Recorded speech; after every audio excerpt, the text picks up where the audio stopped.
Go wild in India में आपका स्वागत है।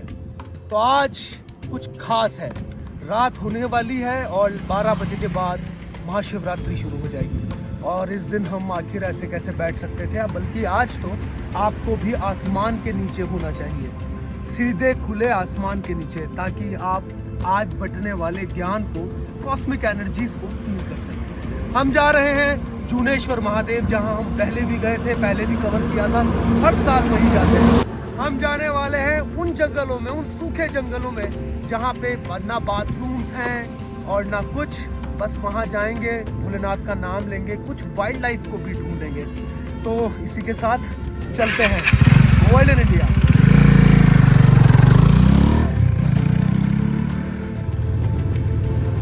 मेन रोड छोड़कर हमको लगभग 7 किलोमीटर अंदर चलना होगा और उसके बाद हम जा पहुंचेंगे जूनेश्वर महादेव, जहां पर मैं कितनी ही बार से जा रहा हूं। इस जगह से बहुत लगाव हो गया है, मगर इस बार कुछ और भी खास है।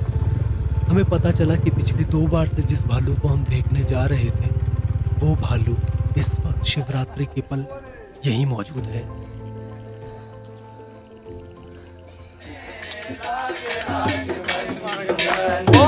लाख लाख बंधन तुमने, कोटि कोटि बंधन, लाख लाख बंधन, ओ लाख लाख बंधन तुमने, कोटि कोटि बंधन, गुरु गम कथा कर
आसपास जो मेरे हाथ में है, ये है बाटी, जो सिक्कर आपने पहले भी देखा कैसी हो जाती, मगर जो बीच में आपको इतने बड़े बड़े ये दिख रहे हैं गोले, ये बाटी नहीं है, बल्कि ये तो लड्डू बनाने की तैयारी चल रही है। तो होता यह है कि आप इसको बेक करते हैं, ये भी एक बाटी की तरह बनाया जाता है, इसको बेक करते हैं, फिर इसको चूरा किया जाता है, उसमें खूब सारे काजू, पिस्ता, बादाम मिलाए जाते हैं, शक्कर मिलाई जाती है, और उसके बाद ये लजीज व्यंजन खाने को तैयार है। फिलहाल हम इस खाने को छोड़ के हम चलते हैं आगे। हम जा रहे हैं नाइट हर्पिंग पे ऊपर। ये रात वही समय है जब कई नॉकचर्नल जानवर, यानी कि रात को जीने वाले जानवर, रात को निकलने वाले जानवर निकलते हैं। कई सांप हमको यहाँ पे देखने मिल सकते हैं, क्योंकि मैंने पहले भी यहाँ पे एक 100 स्केल्ड वाइपर को देखा था, जो बस एक पत्थर के नीचे बैठा हुआ था। तो हम जा रहे हैं नाइट हर्पिंग पे और देख के आते हैं कि हमें देखने को क्या मिलता है। और हाँ, आप चाहें तो मुझे लक विश कर सकते हैं, उससे आपको भी कुछ जानवर शायद देखने को मिल जाए। तो बने रहिए गो वाइल्ड इन इंडिया।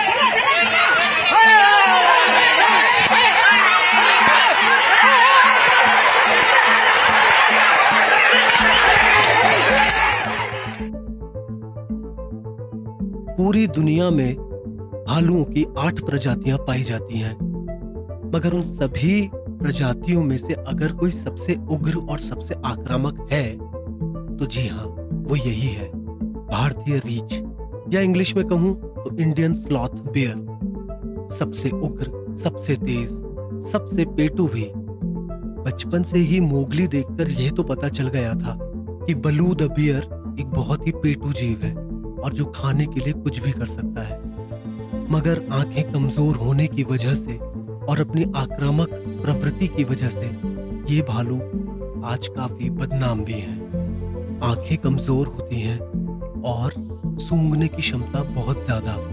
इसी वजह से भालू गिर जाने पर तुरंत आक्रामक रवैया पकड़ लेते हैं, बल्कि शेरों को भी जंगल में भगा देने वाले यह भालू अपने एग्रेशन के लिए बहुत जाने जाते हैं। मगर फिर भी इंसान इनकी खाने की श्रृंखला में नहीं है। मगर आज की खास बात यह है कि हम इस भालू से मिलने वाले हैं। तो हम जा रहे हैं हरपिंग पे, जिसका हिंदी में मतलब है कि हम सांपों को ढूंढने या कुछ जीवों को ढूंढने जा रहे हैं जो हमें रात को दिख सके। और हाँ, इससे डरने की बिल्कुल भी ज़रूरत नहीं है। आखिर जब भी आप जंगल में हो तो आपको सुरक्षा हमेशा ध्यान में मद्देनज़र रखते हुए चलना होता है। तो ये सिर्फ़ और सिर्फ हमारा एक ज़रिया है सिक्योरिटी का। फ़िलहाल हमें दूर तक कुछ दिख नहीं रहा है, पर थोड़ी देर पहले हम जहाँ जा रहे हैं वहाँ पे कुछ कुत्ते भौंक रहे थे। और जब कुत्ते भौंकते हैं जंगल में, एक ही जगह 2-3 कुत्तों की आपको आवाज़ आ रही हो, तो मतलब साफ है कि कोई जीव वहाँ पे है जिसको लेकर कुत्ते बहुत ज़्यादा चिंतित हैं। देखते हमें क्या आज नया देखने को मिलता है। इस सूखे जंगल में चलते हुए मैं बार बार अपने आप को याद दिला रहा हूँ कि मुझे मंदिर परिसर से ज़्यादा दूर नहीं जाना है। हमारे सामने एक कुत्ता लगातार भौंक रहा है बहुत देर से, और हम उसका पीछा करते हुए यहाँ पे आए। और आगे जाकर कराई है, मतलब ढलान है, और पानी ज़रूर वहाँ है, और इसी बात का हमें इंतज़ार है, मगर डर भी, डर लग रहा है। हम आगे जा रहे हैं।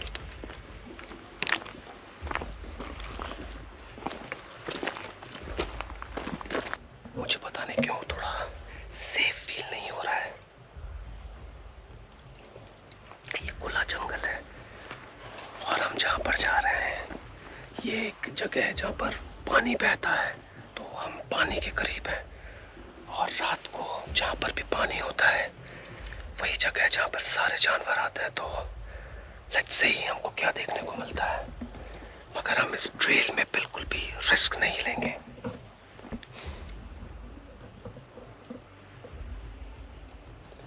हमने जब यहाँ पे भी ऊपर चेक किया था तो मुझे यहाँ पे भालू की स्केट्स और बाल नजर आए, जो कि आपको भी दिखाऊंगा। तो यहाँ भालुओं का आवाज है, और राजस्थान में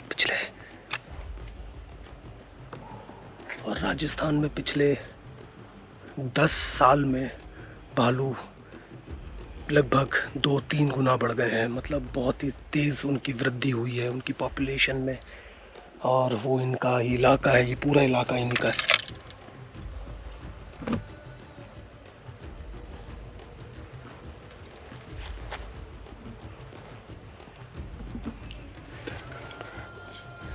मुझे बिल्कुल भी सेफ नहीं लग रहा। हम वापस जा रहे हैं अपने कैंप की ओर।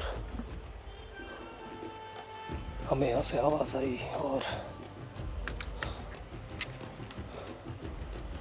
हालांकि मुझे भी कुछ भी देखने को नहीं मिल रहा है, मगर ये सेफ नहीं है। मुझे लगता है कि हमें वापस से जाना चाहिए। हम वापस से अपने कैंप की ओर जा रहे हैं। पता नहीं आपको ठीक से दिख रहा है या नहीं।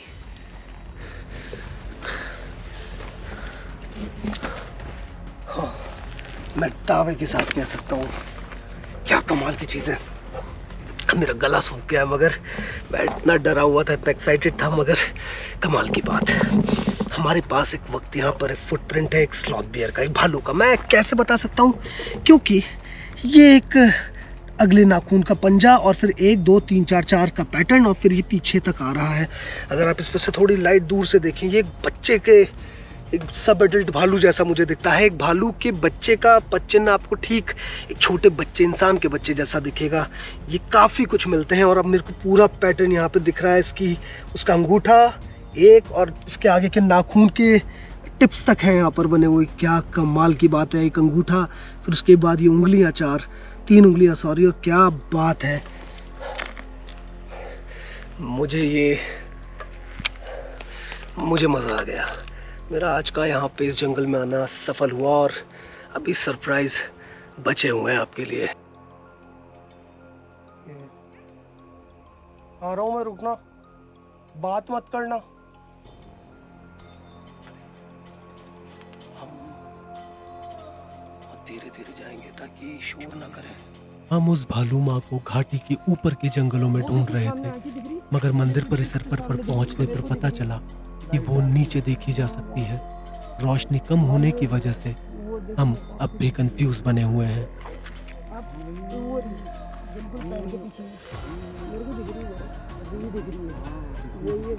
आई थिंक हमारे सामने एक मादा स्लॉथ बियर है जिसके साथ उसका एक बच्चा भी है, क्योंकि अभी मैंने ताज़े निशान भी हमें शहरी एरिया में देखने को मिले। और साथ में जो यहाँ पे कुछ टाइम पहले पुजारी थे, उन्होंने 2-3 दिन पहले ही वो एक भालू से टकरा गए। आई मीन लिटरली टकरा गए। गेट के उधर भालू था और उन्हें पता नहीं था, वो टकरा गए। भालू भी अपने बच्चे को लेके वहाँ से भाग गया। उन्होंने बताया कि भालू के ऊपर कंधे पे उसका एक बच्चा भी बैठा हुआ था। स्लॉथ बियर ऐसा ही करते हैं, उनके साथ वो अपने बच्चों को पीठ पे बिठा लेते हैं और काफ़ी लंबा सफ़र तय करने में सक्षम है। फ़िलहाल हमें वहाँ पे एक आँख देखने को मिल रही है बड़े जीव की। हमें नहीं समझ में आ रहा है कि जीव कौन सा है, मगर हमारे दोस्तों का कहना है कि वो वही स्लॉथ बियर है, क्योंकि वो रात को बस इस वक्त आती है और फिर सुबह वापस निकल जाती है। हमें कंफर्म नहीं है, मैं पुष्टि तो नहीं कर सकता, पर हमारे सामने ज़रूर एक बड़े जीव की आँख है और वो क्या है मुझे नहीं पता। रात की 3 बज रही है। भालू को तो हम देख ना पाए, इसलिए असफल होकर लौटे हैं। मगर अब समय है कि सुबह की 4 बजे का भोलेनाथ का रुद्राभिषेक की तैयारी की जाए। तो चलिए।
मैं निराश हो गया हूँ। एक फोटो भी न खींच सका इस भालू माँ का। नज़ारे हमेशा की तरह खूबसूरत हैं, मगर जब लगने लगा कि अब सब रैप अप करके घर जाना होगा, तभी वो घटा जिसका मुझे सबसे ज्यादा इंतजार था।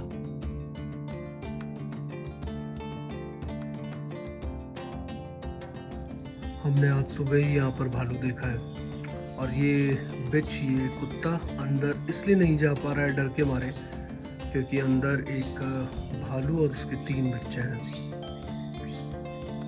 तो जो रात को उन भालुओं को खाना रखा गया था, ये वो चट कर रही है और अंदर जाने में काफी डर लग रहा है इसको। एक ही झपट्टे में भालू काम तमाम कर सकता है, ये रिस्क नहीं लेगी। इस भालू माँ ने तो हमसे बहुत लंबा इंतजार कराया और जब लगने लगा कि अब वो वापस नहीं दिखेगी तभी वो वापस बाहर आई। जल्दी से मैंने उसका एक फोटो खींचा और वो वापस अंदर चली गई। तो हमारी शिवरात्रि तो बहुत बहुत खूबसूरत बनी है। आपकी शिवरात्रि कैसी रही मुझे अपने कमेंट सेक्शन में लिख के जरूर बताइएगा। हमें लाइक, सब्सक्राइब और शेयर करके आप अप्रिशिएट कर सकते हैं, प्रोत्साहित कर सकते हैं, जो कि करते रहिए। तो नए किसी फिर से सफर में मिलते हैं। गो वाइल्ड इन इंडिया।